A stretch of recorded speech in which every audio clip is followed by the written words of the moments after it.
Boa tarde a todos e todas, sejam bem-vindos e bem-vindas à nossa coordenação propositiva sobre avaliação formativa.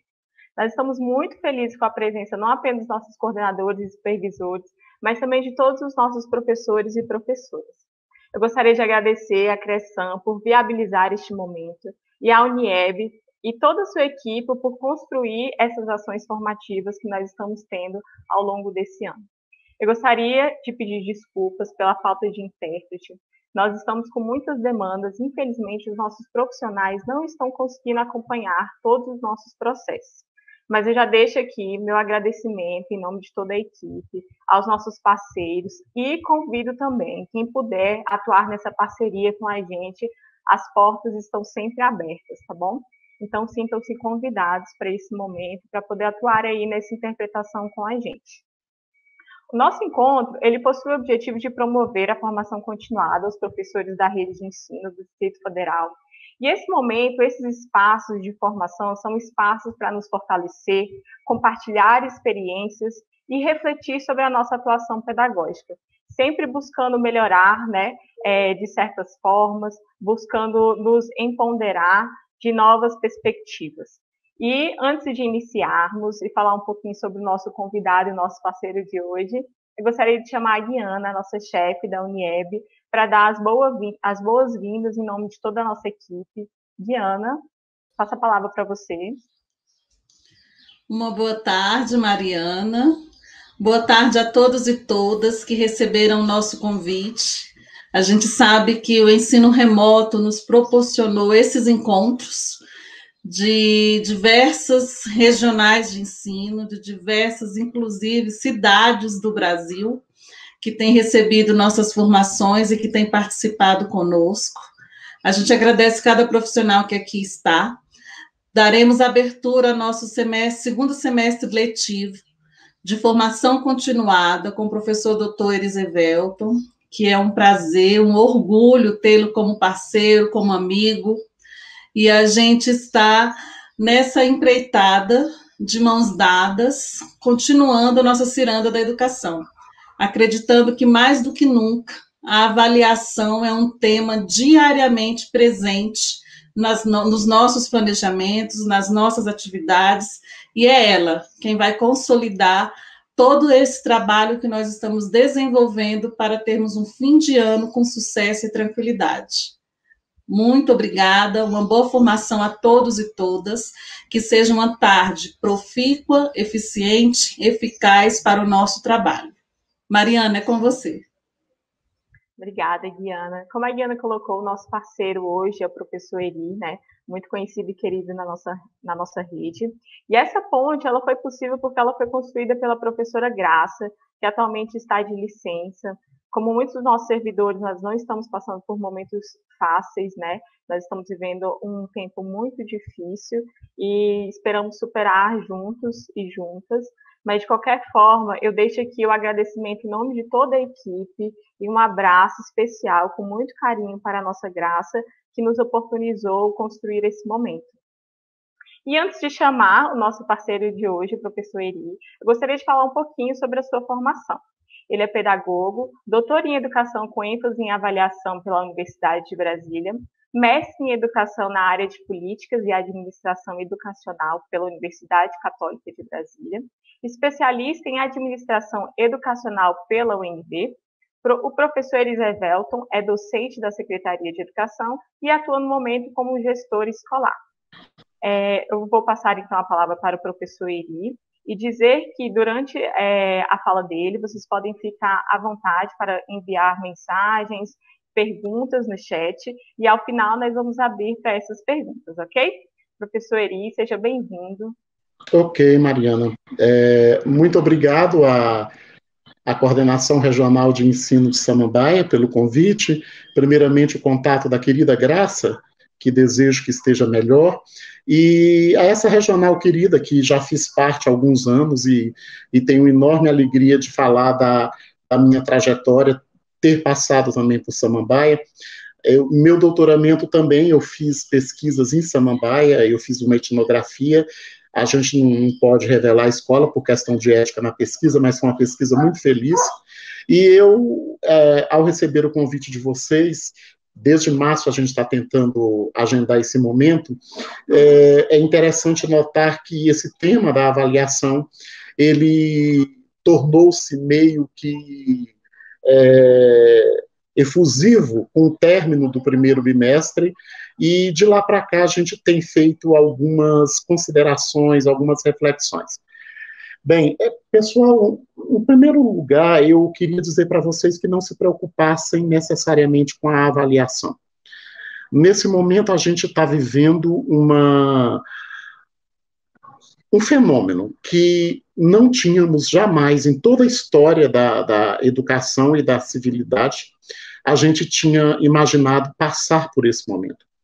Nós estamos no momento em que cuidar do outro, manter a calma, ter consciência de que isso é uma passagem, de que vamos passar por isso, e tentar não abrir mais o fosso da exclusão que existe entre nós e os estudantes, especialmente os estudantes e as famílias de baixa renda, que foram excluídos, que foram cada vez mais penalizados por questões que não são meramente pedagógicas.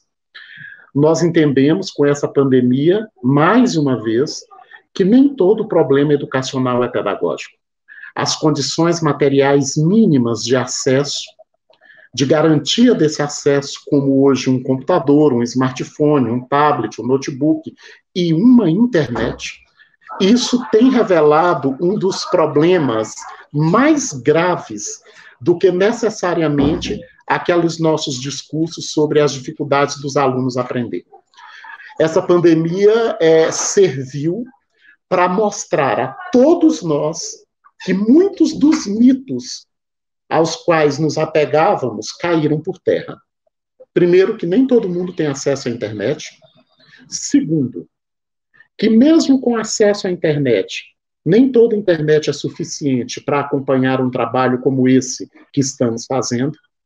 E outra, e que as dificuldades de apoio, de acesso e de manuseio da tecnologia não é só dos estudantes, é nossa também como profissionais da educação. Tudo isso posto, o que eu tenho discutido, o que eu tenho conversado com os colegas, é que nós estamos no momento de acolher primeiro, ensinar e avaliar depois. A gente precisa acolher essas pessoas, a gente precisa acolher essas famílias. A avaliação, ela mexe com a vida de todos nós, ela mexe com as nossas estruturas, porque ela diz respeito a uma categoria do trabalho pedagógico que se refere principalmente ao poder. Mas que poder? Não é o poder só de aprovar e reprovar. Nós, professores, sabemos que quando avaliamos, nós também nos denunciamos. Nós também conseguimos, até sem querer, expor nossas fragilidades. A nossa forma de avaliar, ela reflete a nossa concepção de ensinar e aprender. Se eu acredito que ensinar e aprender é memorizar, a minha avaliação vai caminhar no rumo da memória.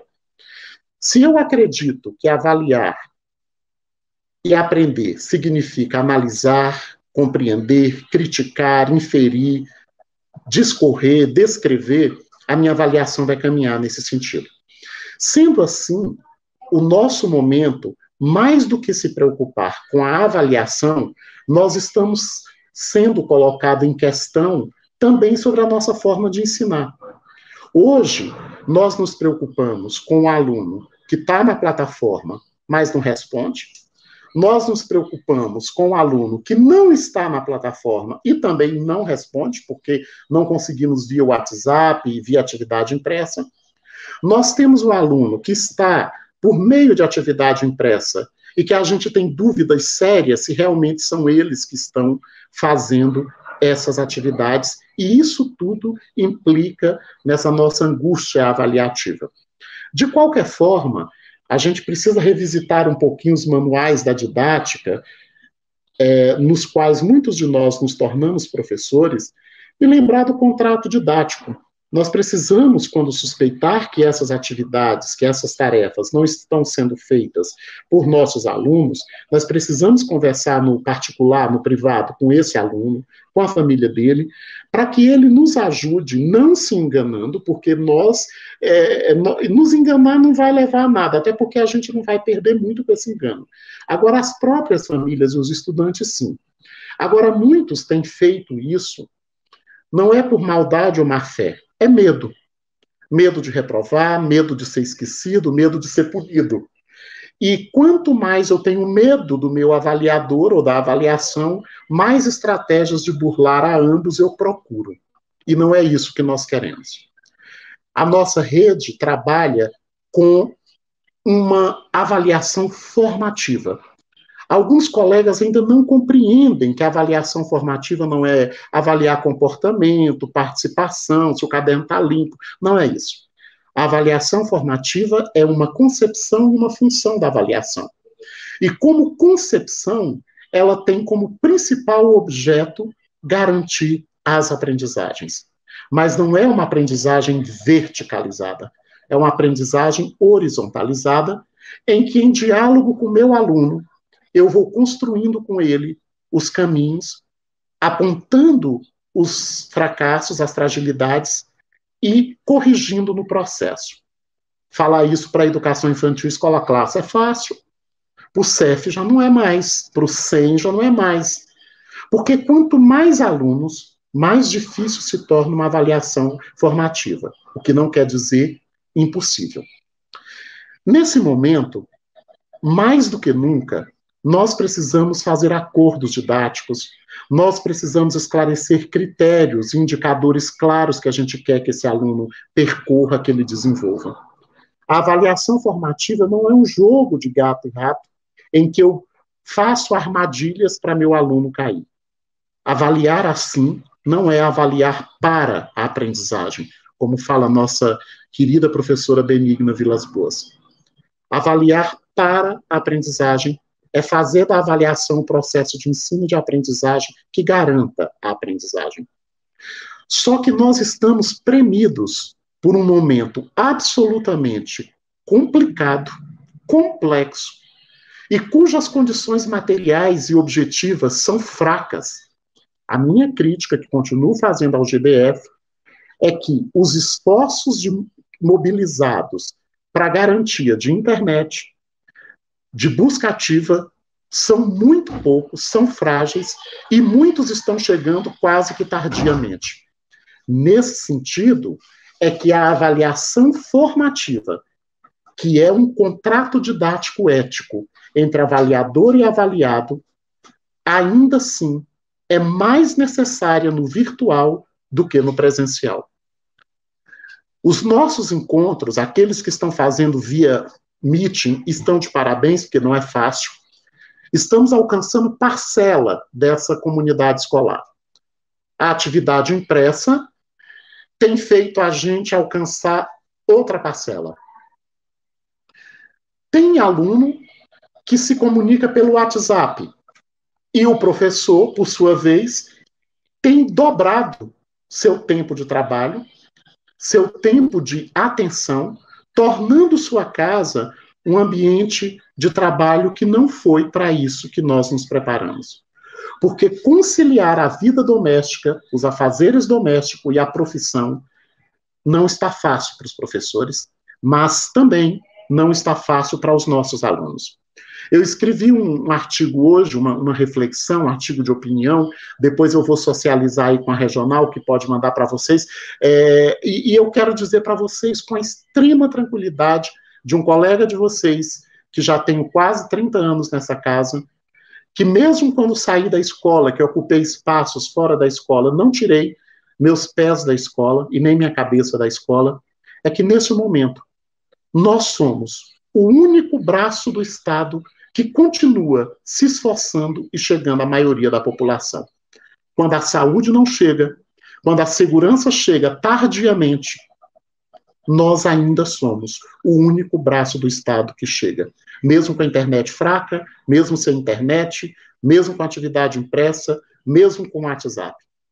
E, nesse sentido, eu louvo e parabenizo o esforço de cada professor, cada professora, cada orientador, cada gestor, que não tem deixado a bola cair. E não vamos deixar, porque essa nossa categoria nunca trabalhou para governos. Essa categoria trabalha para o Estado. Porque se trabalhássemos para governo, teríamos que nos demitir a cada 4 anos. E nós somos professores do Estado. E é por isso que eu também defendo a estabilidade. Nesse sentido, orientadores educacionais, nesse sentido, equipes de apoio, gestores, estão fazendo um trabalho que é, além de belíssimo, é altruísta e é muito humano. E é nisso que a gente se apoia. Professor, como avaliar o aluno que me entregou poucas ou quase nenhuma atividade? Converse com ele. Tente fazer as suas inferências, as suas impressões de aprendizagens por meio do que chega até você. Tente garantir que ele continue, mesmo pingando, né, aos pouquinhos. Um dia no Zap, um dia na plataforma.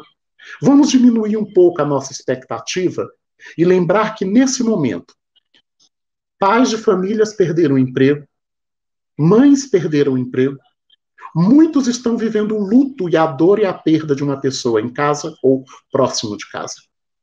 Nós vivemos uma guerra contra um inimigo invisível e nós não podemos tornar nossos amigos visíveis esses inimigos, porque não são. Nunca foram os alunos os nossos problemas. Nunca foram eles. Eles são o motivo pelo qual nós ingressamos nessa profissão e permanecemos nela. Portanto, nós precisamos acolhê-los. Aos gestores, nós precisamos acolher os professores, os coordenadores, aliás, coordenadores pedagógicos, que sem eles, nós da direção não conseguiríamos nada. É outra parte significativa dessa categoria que tem que ser valorizada. Meus amigos, como avaliar em tempo de pandemia? Eu vou lembrar um pouco o que disse Jussara Hoffmann, vou parafrasear. Acolher primeiro, respeitar primeiro, avaliar depois. À medida que nós acolhemos e respeitamos, esses sujeitos deixam de temer tanto a avaliação e começam a se desnudar, a se demonstrar mais para nós. Quando o aluno tem medo de dizer que não sabe, nós perdemos muito com isso. Porque ao dizer para você, eu não sei, ele está se autoavaliando. Ao pegar o produto da autoavaliação e transformar em encorajamento, esse é o nosso papel e da avaliação formativa. Eu diagnostico para intervir, eu intervenho para avançar, e eu só avanço se eu aprendo. E mesmo com a pandemia, muitos estão aprendendo. Talvez não tenhamos aprendido todos aqueles conteúdos previstos no currículo. Mas a gente está com outras aprendizagens que eu diria que agora são uma espécie de currículo oculto, que nós já falamos dessa categoria em outros momentos. Um currículo oculto que traz outras aprendizagens, da paciência, da humanidade, da perseverança e de buscar o outro, na intenção de garantir o direito de aprender. Aprender é um direito. Direito não se discute. Direito tem que ser cumprido. E nós, enquanto professores e professoras comprometidos com os direitos, nós estamos fazendo a nossa parte. Ah, mas tem professor em toda profissão. Tem aqueles que honram a categoria e tem aqueles que ainda não entenderam seu papel nela. Mas eu tenho certeza que nós, que entendemos o nosso papel, nós somos a maioria. Eu estou profundamente tocado com o trabalho, com a luta e com a força desses colegas. A avaliação sempre foi uma categoria difícil de se trabalhar. E agora, mais do que nunca, ela reinaugura seu poder. Mas eu não estou falando do poder de reprovar, da ameaça. Eu estou falando do poder de avaliar para encorajar e para aprender. Às vezes, um telefonema que você dá, uma chamada no Zap em particular, às vezes uma mensagem no privado para aquele aluno, para aquela aluna, faz a total diferença na vida deles. pouco o nosso currículo. Eu não estou falando de currículo mínimo. Eu estou falando de uma adequação curricular universal para todos. Porque, nesse momento, a gente está começando a entender que, além dessa pandemia ter dificultado o nosso convívio, ela dificultou principalmente a comunicação. E sem comunicação, não há ensino, não há aprendizagem e muito menos avaliação. A nossa luta é para nos comunicar, para saber se estamos sendo ouvidos, para saber se estamos sendo entendidos. Às vezes você pode reservar um momento no seu meeting só para alguns alunos, não precisa ser para a turma toda. Eu posso, durante a semana, dizer, dia tal e dia tal, eu vou atender só 3 fulaninhos que estão com muita dificuldade e vou trabalhar com eles. Nenhuma direção, nenhum documento da secretaria vai impedir que vocês façam isso. A avaliação, nesse momento, eu repito, ela precisa acolher primeiro, respeitar, para depois avaliar. E quando eu estiver avaliando, eu também tenho que ter a consciência de que as minhas impressões de avaliador podem não ser as melhores. Daí a importância do coletivo, mesmo à distância, discutir e deliberar junto. Tudo deve ser coletivo. A aprovação e, infelizmente, se tiver que ocorrer, até a reprovação. É uma responsabilidade muito grande assumir para si todo o ônus dessa prova. Não façam isso. Eu tenho percebido as escolas mais unidas.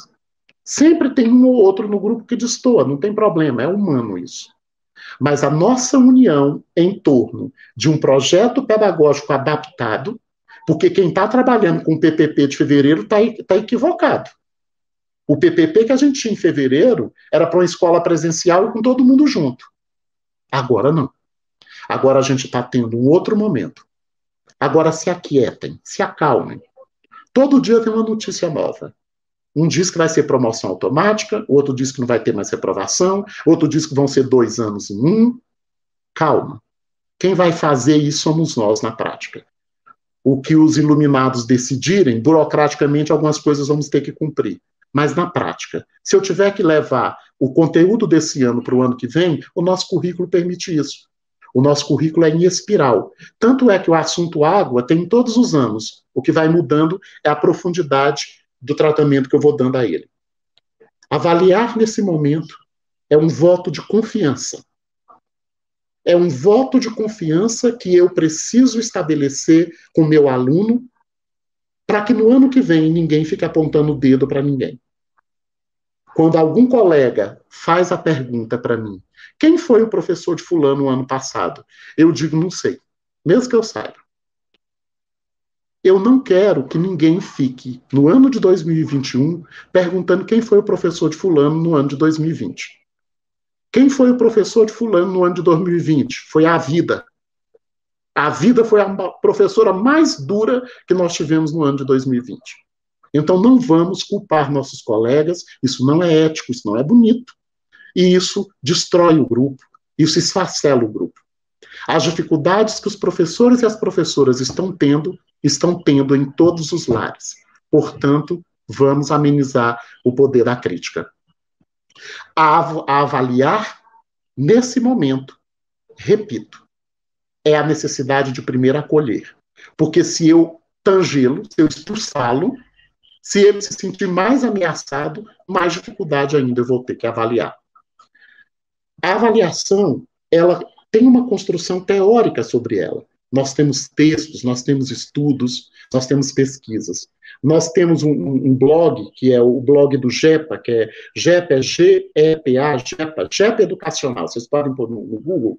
Neles a gente tem muitos textos, muitos artigos, muitas dicas práticas, textos curtos, para que vocês, então, né, se apropriem e façam e refaçam. A avaliação formativa é artesanal. Não dá para formatar um modelo e aplicar em todas as escolas.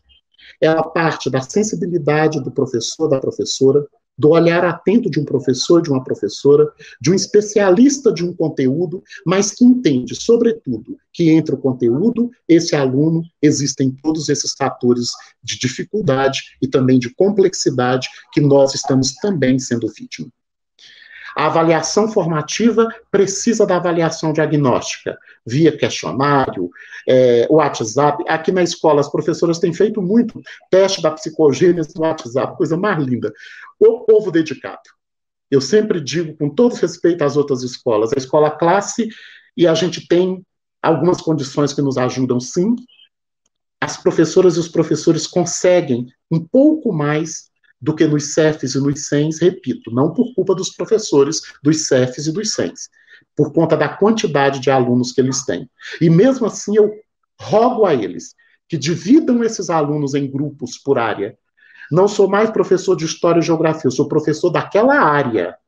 E por área a gente faça as avaliações, a gente faça as apreciações de aprendizagem e não por componente curricular. Isso pode ajudar muito nesse momento. Tá certo? A avaliação formativa, ela também, nesse momento, a avaliação para a aprendizagem, precisa da avaliação institucional.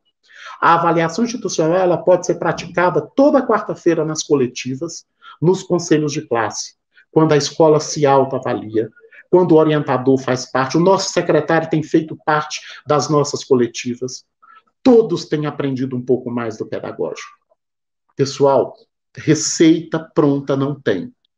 Mas tenho algumas sugestões que fazem a escola brilhar, apesar disso tudo. Primeiro, a escola precisa ser ética. Segundo, ela tem que fazer um trabalho coletivo. Terceiro, ela deve priorizar a acolhida, o acolhimento, a não perda do vínculo, para depois ela pensar em ensinar e avaliar. E dentro desse contexto, eu tenho certeza que o Distrito Federal e esses 37 mil professores, incluídos contratos temporários, possuem a melhor qualificação de todas as redes de ensino desse país. Esse povo pode e é capaz. E é esse povo, do qual tenho orgulho de fazer parte, que sei que fará da escola pública brasileira a verdadeira escola inclusiva e acolhedora. Eu me solidarizo com cada um de vocês. Eu me solidarizo com todas as dificuldades que vocês estão tendo. Mas não vamos punir a vítima. Não vamos condenar a vítima. A avaliação é um terreno belíssimo. A educação é um campo de muita beleza. Mas é exatamente pelas adversidades, pelas complexidades e pelas limitações dos humanos que somos, é que esse campo é mais belo ainda, porque ninguém é perfeito, ninguém é bom em tudo, ninguém sabe tudo, ninguém é bambambam em tudo. As minhas incompetências são maiores do que minhas competências. E eu não posso diminuir o outro por não ter competências. Eu não posso, para me engrandecer, diminuir o outro. Isso tem a ver com a avaliação. Nesse momento, nesse sentido, eu faço um pedido e conclamo a todos e todas vocês que lembrem de tornar essa escola pública de verdade, acolhedora, ética e encorajadora. A avaliação seguindo esse rumo, ela estará, sem dúvida, no caminho certo. Meu aluno desapareceu tem 2 meses, mas ele apareceu de novo. Opa, aproveita. Tenta segurar esse menino. Procura ver o que ele aprendeu. Procura ver o que ele está sabendo. A presença indireta, que é o PI que a gente precisa lançar, a gente tem como rever. Você precisa fechar agora esse RAV, mas depois, se ele aparecer, volta atrás. Nós estamos num momento, nós estamos passando por um momento que, mais do que nunca, as estruturas rígidas, né, da grade, olha a palavra grade curricular, coisa feia, não precisa ser uma grade curricular, não precisa prender ninguém. A estrutura curricular pode ser revista. enquanto houver ano letivo, ainda há esperança de aprendizagem, ainda há esperança de resgate. Eu acho que eu já falei muito, estou falando demais. Professor, quando empolga, né, vocês sabem. E eu abro agora para as perguntas, para as colocações, para as reflexões, e repetir mais uma vez do compromisso de estar com vocês e de poder ajudá-los, que seja com alguma palavra nesse momento tão difícil. Muito obrigado, e eu volto aí a palavra para minhas mediadoras aí da regional. Obrigado. É um desafio pensar uma avaliação que não seja excludente no momento, né, tendo em vista toda a nossa realidade de distintas classes sociais e ascensão a determinados bens, né? E nós temos aqui algumas perguntas também, e eu vou caminhar para você. A primeira que nós temos é uma pergunta: como utilizar uma pedagogia histórica crítica para avaliar formativamente o estudante à distância? Isso. Mariane, né? Que está falando comigo? Uhum. Mariane, foi bom lembrar esse assunto. Nós, na rede, nós temos, além de uma filosofia educacional, que passa pela pedagogia histórico-crítica, a psicologia histórico-cultural, a avaliação formativa e um currículo integral, nós temos uma didática, que é a didática da pedagogia histórico-crítica. Só para a gente lembrar um pouquinho, a didática da pedagogia histórico-crítica, segundo o Saviani, tem um livro do Gasparin, tem texto também, vocês podem colocar no Google, Didática da Pedagogia Histórico-Crítica, do Gasparin, que ele mostra um passo a passo. Eu parto da realidade social inicial, eu procuro esse aluno para que ele, então, vá instrumentalizar isso, levantar as questões, problematizar, instrumentalizar, e aí ele volta com algumas respostas para a gente transformar a realidade inicial apresentada. Vamos falar sem ser no pedagogês. Ora, aí em Samambaia, que eu conheço bem a realidade de Samambaia. Samambaia é uma cidade que evoluiu muito. De todas as cidades criadas naquela gestão Roriz, é a que mais evoluiu, inclusive verticalmente. Quando eu falo de usar a didática da pedagogia histórico-crítica, seja no presencial ou no virtual, eu preciso do vínculo. Esse vínculo mínimo de comunicação. Havendo esse vínculo, eu começo a propor que esses assuntos, e nesse momento eu pergunto a vocês, quer assunto mais rico do que a própria pandemia? Vamos discutir e estudar a pandemia. As questões biológicas da pandemia, as questões geográficas da pandemia, as questões da saúde pública que envolve a pandemia, as questões matemáticas que tem na pandemia, as produções de texto envolvendo a pandemia. Procurando, então, essa é a nossa realidade social inicial. Vamos problematizar. Aí eu vou problematizar isso na veia histórica, ou na via filosófica, na via geográfica, biológica, matemática. Vamos instrumentalizar. Instrumentalizar é pesquisar, estudar. Vocês vão fazer pesquisa sobre isso, vão tentar responder aquilo, depois vocês vão socializar, vocês vão mostrar isso para mim por meio de um blog, de um desenho, vão gravar um áudio, vão fazer um vídeo, vão juntar todo mundo, e aí a gente vai construindo. Veja, não é tão difícil. Seja no presencial ou no virtual, o difícil é não ter o aluno, é o contato. Agora, a partir do contato estabelecido, esse é o caminho. E se não tem contato, meus amigos, não tenham dúvida, pé no chão. É busca ativa, tentar localizar. Há casos que a gente já está tendo que encaminhar para o Conselho Tutelar, até por respaldo, porque eles estão fazendo muito pouco também. Nós temos casos aqui que já foi encaminhado, nunca falaram nada, mas nós já até encontramos um aluno, já trouxemos de volta. Então é isso. A pedagogia histórico-crítica, ela se ancora também na psicologia histórico-cultural do Vygotsky. E o que o Vygotsky disse para a gente? A gente aprende com o outro. Esse outro não é só o professor, não é só o professor que ensina. Nesse momento a vida está ensinando mais ainda, estão ensinando também os bons sites de busca, de pesquisa, porque nós, professores, é que temos de dizer onde eles devem buscar. Eu não posso deixar eles caírem no lixo da internet em fontes duvidosas. Nesse sentido, a pedagogia histórico-crítica, ancorada pela psicologia histórico-cultural, está dizendo para mim, professor, se for para fazer uma pesquisa, diz onde? Porque senão eles podem trazer porcaria, lixo da internet. Isso é importante e isso tem a ver com esse momento.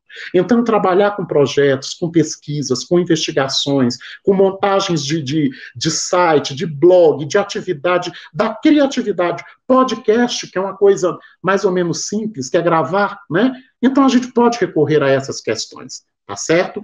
E eu tenho certeza que tem professor fazendo muito mais do que eu estou falando, é só uma abordagem rápida para especificar que a pedagogia histórico-crítica, ela precisa ser ancorada na psicologia histórico-cultural, porque eu aprendo com o outro, a linguagem é fundamental, mas não é só do professor. E também na nossa avaliação formativa, porque de nada adianta fazer um trabalho lindo desse e avaliar na forma tradicional, matando todo o trabalho que foi feito. A avaliação é para justificar e corroborar o processo de ensino, não é para destruir com ele.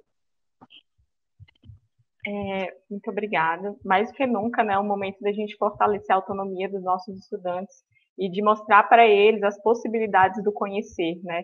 Nós temos diversos mecanismos aí, diversos instrumentos que a gente pode estar atuando como mediadores nessa relação entre os nossos estudantes. Nós temos também aqui alguns comentários, e aí eu vou ler para que você possa fazer suas ponderações. O professor coloca, nesse momento, o professor deve adotar a política da redução de danos e olhar o aluno possibilitando o acolhimento e a inclusão. Para mim, são dois fatores fundamentais no ensino remoto. Nós temos também um outro comentário que vai nesse sentido. Não tem sido nada fácil para todos nós. A conquista dos alunos tem sido um desafio constante. E temos comentários também agradecendo e valorizando a sua fala, professor Eri. Muitos comentários elogiando, né, o senhor. Amo suas reflexões, clareza e humanidade. Em tempos em que há cobranças severas para produzir resultados, ler as crianças da educação infantil, obrigá-las a um estudo automático, tradicional e frio. Se eu quiser comentar. Ok, muito obrigado pelas palavras elogiosas, carinhosas e afetuosas. Eu estou acompanhando aqui do lado também. A Sueli fala aí com toda a propriedade, né, Sueli? Esse momento de tantas cobranças, letrar a criança da educação infantil, pelo amor de Deus. O letramento, sim. A alfabetização talvez não seja muito exitosa. Há uma diferença entre letramento e alfabetização. O letramento é o uso social das aprendizagens. E, nesse momento, as aprendizagens, também para a educação infantil, inclusive aprender a conviver com essas ferramentas. Aprender a assistir uma aula no Meet. Aprender a desligar o microfonezinho, a não fazer barulho, a se focar nessa atividade. Todas essas aprendizagens, elas não são extracurriculares, elas são curriculares, porque elas estão na vida e, nesse momento, elas são necessárias. E, nesse sentido, além da fala da Sueli, que é muito feliz, e a dos demais colegas, eu quero lembrar a vocês que estamos também aprendendo. Eu tenho certeza que no ano de 2021, tudo isso passando, nós não vamos fazer mais escola como fizemos até 2020. E que bom que não vamos mais fazer. Se precisava de alguma coisa, eu não queria que fosse isso, mas precisava. Porque a escola pode muito mais do que ela faz, e os alunos podem muito mais do que pedimos. A questão é que a gente ainda vivia, e ainda vive, numa coisa de duvidar da capacidade, da potencialidade. Essas crianças, esses jovens podem. Eles precisam de uma boa orientação e de um adulto encorajador para que ele possa prosseguir. Nesse momento, contar com as famílias está mais difícil ainda. Repito, desemprego, morte por doenças, falta de renda, carestia absurda em tudo que nós estamos vendo por aí. E eu confesso a vocês que se tiver de comprar um pacote de arroz e colocar um crédito no celular, temos que optar pelo pacote de arroz, sim. Na verdade, não vamos ser ingênuos. E até esse pacote de arroz está caríssimo, e muito caro. E nesse momento, todas essas dificuldades, gente, elas estão nos ensinando muito, e a todos eles também. Façamos desse momento um momento curricular privilegiado. Não vamos ignorar toda a realidade social e vamos estudá-la. A pedagogia histórico-crítica nunca foi tão útil para nós nesse momento, em que nós podemos fazer da pandemia o nosso objeto de estudo. Obrigado. Nós temos um outro comentário também. Parabéns pela fala. Isso que é fala de um verdadeiro professor, servidor público, que se valoriza e nos valoriza. Um outro comentário. Isso é verdade, a vida é pedagógica. E uma dúvida, pergunta, / comentário. Minha maior dificuldade é seguir o cronograma curricular enviado pela secretaria em meio às dificuldades dos nossos alunos. Cronograma enviado pela secretaria, é isso que a pessoa está falando? O cronograma curricular. Acho que ela faz referência àquela adaptação do currículo que foi enviada no início do ensino não presencial. Sim. Foi estipulado pela que também prometeram que teriam videoaulas, né, teleaulas gravadas e nunca apareceram. E que bom que não apareceram. Tá? Eu não quero ninguém dando aula para mim na minha turma. Eu sou professor da minha turma e eu dou aula nela. Eu não quero terceirizar a minha docência. Que bom. Então, veja só. O currículo, ele pode e deve ser adequado e adaptado. Você só não pode fazer isso isoladamente. Você tem que fazer isso com a sua coordenação, com a sua equipe de docente e diretiva da escola. Adeque para aquilo que for o melhor, para aquilo que for o mais adequado. Não adianta tentar seguir um roteiro fictício, quando, na verdade, o que vai valer é a vida e a prática. Então, para que sejamos honestos com nós mesmos, vamos chamar a direção, a coordenação e vamos propor uma readequação dessas propostas ou dessas orientações, que muitas vezes são só uma prestação de conta para dizer que fizeram alguma coisa, mas que é uma falácia. Nós temos 670 escolas, cada escola tem uma infinidade de turmas, e cada turma tem um modus operandi que ela vai construindo ao longo. A única recomendação que faço é que, claro, nós não vamos desrespeitar o nosso currículo, mas nós vamos adequá-lo ao momento e à realidade que está gritando por nós. Ok?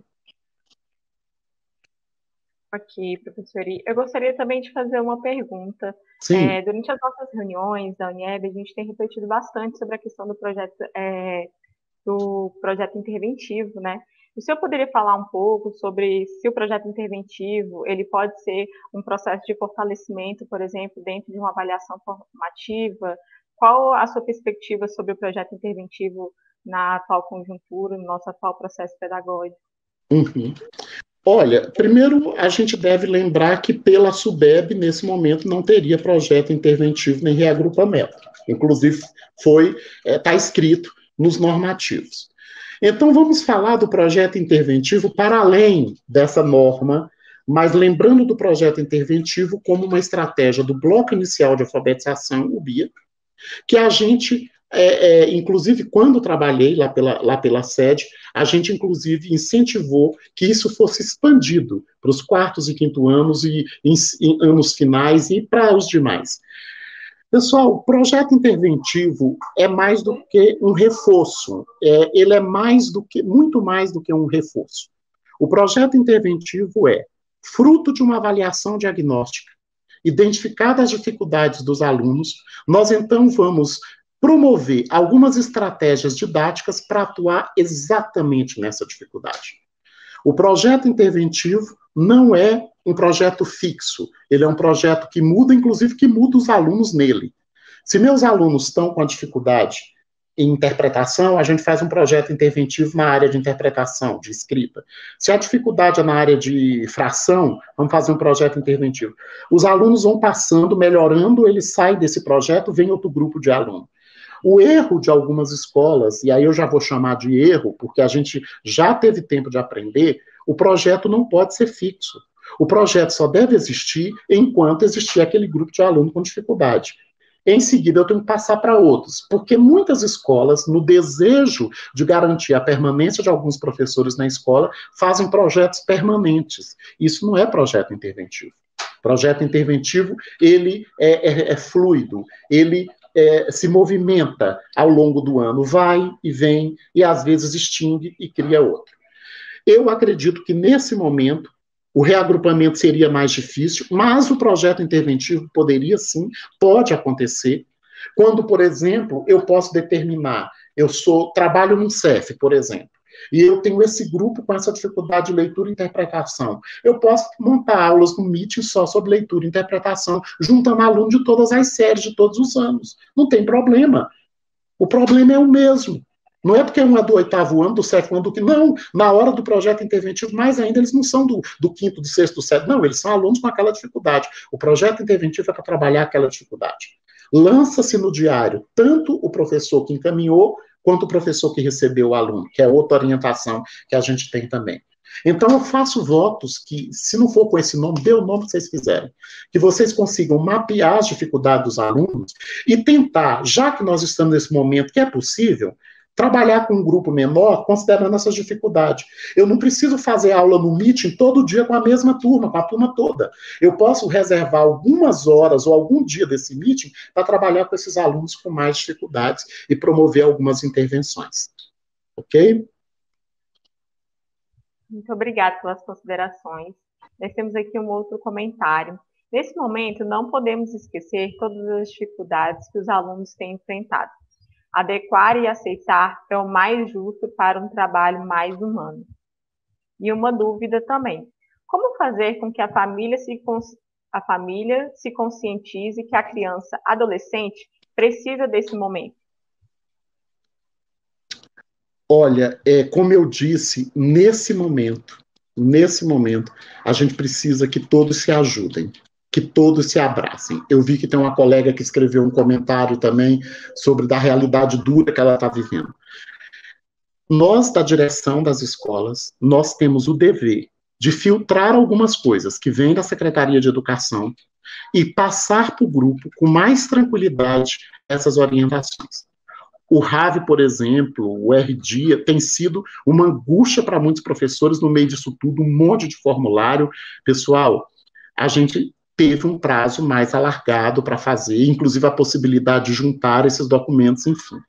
Eu conclamo as direções, as supervisões, para que amenizem o impacto dessas notícias junto aos professores e às professoras. Eles estão extremamente angustiados, premidos por tantas questões que não foram previstas para esse ano, e ainda mais com essas famílias mais dilaceradas. Então, eu volto a falar, é um momento de acolhida da direção, da supervisão, acolher a coordenação, que vai acolher os professores, que vão acolher esses alunos, para que a gente possa, de fato, ir digerindo aos pouquinhos essas coisas e não deixar as pessoas loucas e cada vez mais angustiadas, porque isso, a loucura, a angústia, o desespero não ajuda em nada. Só aumenta as nossas doenças. Não é momento para isso. Não vamos aterrorizar os nossos colegas, não vamos aterrorizar os nossos alunos. Nós estamos num momento que nós mesmos sabemos nem o que vai ser daqui a 2 minutos, quanto mais ficar fazendo essas previsões catastróficas. Calma, bastante ponderamento. As famílias estão precisando de ajuda tanto quanto nós. Não é pressionando, ameaçando que nós vamos resolver esse problema. A acolhida, sobretudo, é a tônica que eu quero passar para todos vocês. No finalzinho aí da sua pergunta, da sua colocação, eu me perdi. Você pode finalizar aí para mim? Claro. Como fazer com que a família se conscientize que a criança e adolescente precisa desse momento? Olha, eu te peço perdão, mas eu estou com um probleminha aqui na comunicação. É o nosso caso aqui. Repita, por favor. Não, sem problema. A dúvida é sobre como conscientizar a família de que a criança ou adolescente precisa desse momento com a escola, né, desse momento educativo, mesmo com todas essas adversidades que nós estamos vivenciando. Tá, olha, a gente não conscientiza ninguém. Eu, enquanto ser humano, limitado, falho, imperfeito que eu sou, se tem uma coisa que eu não consigo é conscientizar. Eu informo, eu estimulo, eu oriento, eu converso. A conscientização é interna. Meus amigos, tem gente que não está consciente nem precisa viver. quanto mais estudar. Escola só faz sentido para quem ela fez bem. Para essas parcelas da população, a gente tem que convencer, inclusive, de algo que eles não acreditam. Paciência. A escola só tem valor para quem ela deu alguma coisa.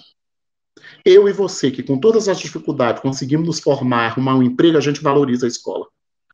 Como falar disso para quem a escola nunca produziu efeitos e, no momento, produz gastos, despesas?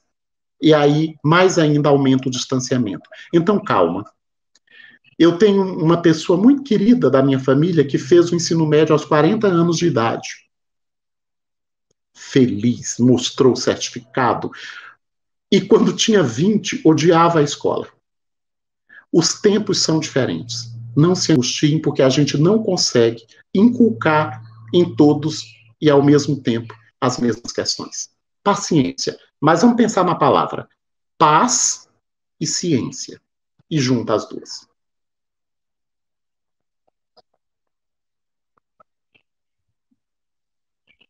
Professor Eri, uma outra questão também que foi colocada é como motivar os estudantes a participarem das aulas na plataforma? Olha, eu acho que isso vem ao encontro do que a gente já disse, né? Veja só, gente, eu tenho uma turma aqui que a mãe falou o seguinte para a professora: olha, professora, eu sou diarista e só tem um dia na semana que eu vou poder pôr o menino nessa aula da plataforma. Porque o celular é meu objeto de trabalho, eu preciso dele para estar recebendo a chamada e fazer as diárias. A senhora deixa que ele participa só esse dia? Deixa. Tem que deixar, gente.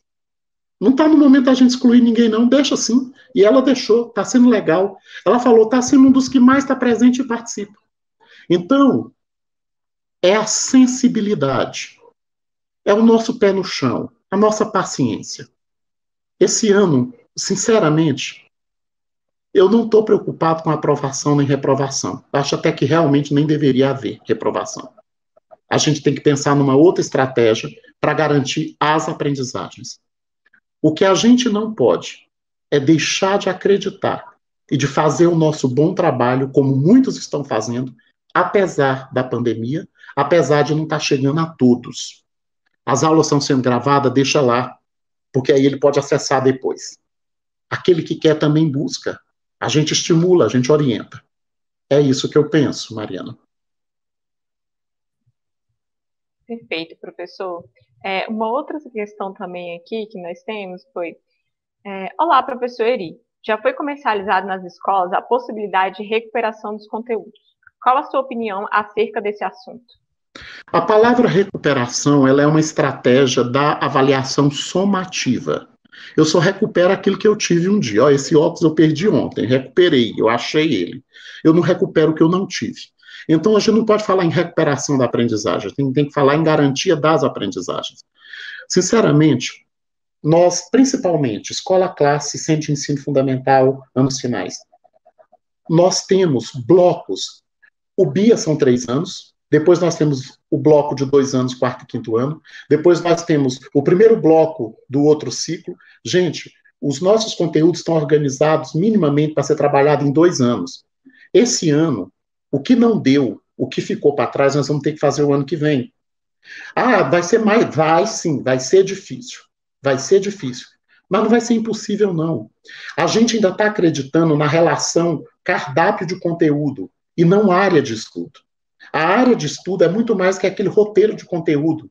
Se a gente fizer planejamentos por áreas, a gente fica repetindo conteúdos na história, na geografia, no português, na matemática, que não precisam ser repetidos, que a gente pode enxugá-los. Eu acredito que a organização em ciclo, nesse momento, é mais útil do que nunca, e que nós, sim, podemos e devemos nos preocupar com 2 grupos de alunos.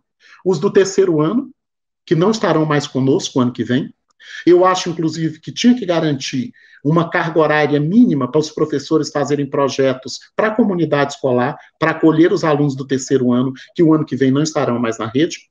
E o outro grupinho que me preocupa, as crianças do quinto ano, que estão na escola classe e que vão para os CEFs o ano que vem, para o sexto ano, em que rompe-se a estrutura dessa escola, mas acolhedora para uma escola mais fabril, né? Aulas de 50 minutos, um professor a cada tempo, um monte de aluno, um monte de turma. Esses dois grupos de alunos estão me preocupando, e eu acredito que nós das escolas classes e vocês dos CEFs temos que nos dar as mãos. O ano que vem vocês vão receber, sim, um aluno no 6º ano com muito mais dificuldades do que receberam nos anos anteriores. Agora, não é por isso que a gente vai jogá-los fora. A ideia é acolher, é garantir minimamente, e eu sei que a gente tem competência para isso. Professor Eri, eu sei que o senhor falou um pouquinho sobre a questão da retenção, mas nós temos duas questões aqui que abordam essa temática e talvez seja interessante fazer uma explanação novamente sobre essa questão. Eu vou ler primeiro os encaminhamentos aqui. Certo. É momento de se pensar em retenção do aluno diante de diversos problemas associados ao acesso de conteúdo, aprendizados, acompanhamentos, entre outros. Qual sua opinião em avançar todos e se pensar no teor de conteúdos quando houver aulas presenciais? Ok. Olha, é exatamente isso que eu acredito que vai acabar acontecendo. Não tenho bola de cristal, mas eu acredito que seria uma das ideias. Não é necessariamente avançar todos. Eu diria que é não terminar esse ano, porque ele não, no sentido das aprendizagens, ele não terminou mesmo, e não vai terminar em janeiro. Enquanto houver aprendizagens para ser garantido, o ano letivo de 2020 vai estar presente. Eu acredito que tornar esse ano de 2020, 2021, um ano letivo aí, um bloco, né? Mas volto a repetir, não vai ser a mesma coisa para os alunos do 5º ano e do 3º ano, porque os do 5º ano vão mudar de escola e os do 3º ano vão sair da rede. Então, nos demais, sim, a gente garantir que esses alunos não sumam dessas plataformas, desse ensino remoto, dessa atividade impressa, e sim, no início do ano que vem, depois da acolhida, porque primeiro a gente tem que acolher, tá cheio de gente enlutada, tá cheio de gente que perdeu parente, perdeu família, a escola não tem que começar desesperadamente essa vontade de avaliar e medir conhecimento depois de pandemia, a escola precisa fazer um trabalho de acolhimento dessas crianças e desses jovens o ano que vem, de discutir tudo o que foi esse ano, olha quanta coisa rica para ensinar e aprender, e aí fazer os nossos exames, as nossas avaliações diagnósticas, mapear as dificuldades dos alunos e atenção. Talvez a gente se surpreenda, porque de 2019 para 2020 não teve pandemia, talvez os resultados que nós tivemos na diagnose não vão ser muito diferentes do que nós vamos ter no ano que vem. Vocês dirão. Eu também vou estar na escola, eu também vou dizer. Se eu estiver errado, eu peço desculpa. Sabe por que eu estou dizendo isso? Porque a gente está falando ainda de uma concepção de escola que acha que aprender é memorizar. Se for para memorizar, eu sou praticamente analfabeto, porque eu não lembro de quase nada do que eu estudei. Das datas, dos dados, das fórmulas. Agora, quando a escola desenvolveu minha inteligência, minha criatividade, minha capacidade de investigar, aí eu vou dar conta do que eu preciso fazer da minha vida. Se a gente não mudar a nossa concepção de ensino e aprendizagem, a gente vai continuar acreditando que a avaliação é para identificar a memória falha das pessoas. A memória é uma das qualidades, um dos elementos. Existem outras que precisam ser avaliadas. E com relação aos conteúdos, eu não lembro mais nada do que eu estudei na 8ª série, muito menos na antiga 5ª série, que hoje é 6º ano. Mas o que eu aprendi nesses últimos anos e está servindo para eu viver agora, eu não posso ficar sem ele. Então, a gente vai ter, sim, que repensar, inclusive quando fizermos esses exames o ano que vem, e a forma como os vamos fazer, o que é que a gente quer avaliar desses alunos? Porque, eu repito, se eu continuar querendo avaliar a memória deles para os dados e conteúdos, a diferença dos testes do início do ano que vem não são diferentes dos testes que nós fizemos todos os anos sem ter pandemia. Ok?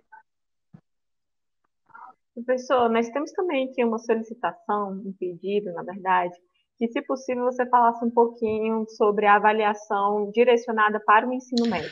O ensino médio, ele, nesse momento, mais do que nunca, esses meninos precisam ser estimulados ao protagonismo. O ensino médio tem que fazer letramento científico, ensinar a pesquisar. ensinar a formular hipóteses, a instrumentalizá-las, a testá-las, a generalizar ou não. O método científico, que é muito parecido com a pedagogia histórico-crítica, a gente faz algumas adequações, tem que ser a principal didática do ensino médio. Eu não tenho que ficar memorizando datas de história, eu tenho que aprender sobre pesquisa em história. O que é um historiador, o que é fazer história, o que é um fato histórico. Eu preciso aprender a olhar jornais, a ver notícias e a criticá-los e a contextualizá-los com os fatos passados e atuais. Enquanto o ensino médio achar que preparar para o Enem é pôr os meninos para repetir listas de exercício até o dedo cansar ou digitar, vai continuar tendo dificuldade, porque não é isso. Os próprios exames e testes do Enem e de outros vestibulares consagrados não são mais de uso da memória. Eles precisam de um sujeito crítico que tenha conhecimentos científicos mínimos, que saibam inferir, que saibam analisar, que saibam criticar, que saibam produzir. Estimulem e incentivem os alunos a pesquisar. A pesquisa. Não é a copisa, é a pesquisa. Eu vejo alguns colegas de ensino médio dizendo que acham uma besteira de ensinar o aluno a fazer capa do trabalho. Quando a gente vai avaliar o aluno, a gente diz que ele não sabe fazer nem a capa. Mas quem ensinou ele a fazer a capa? Toda a norma científica que existe por trás da capa. Essas e outras questões é o que eu recomendo. O ensino médio tem muito a contribuir. Vocês têm jovens que já não são tão dependentes dos pais como os nossos pequeninos, na educação infantil, na escola classe. E quanto mais você estimular que esses jovens produzam, eu já atuei no ensino médio, fui professor no ensino médio aqui no CTN, fui muito feliz nos anos que eu trabalhei no ensino médio lá, aprendi muito com aqueles adolescentes, hoje muitos são profissionais, inclusive da nossa própria rede, e eu digo para vocês, quanto mais eu tentava controlá-los, mais eles me passavam para trás.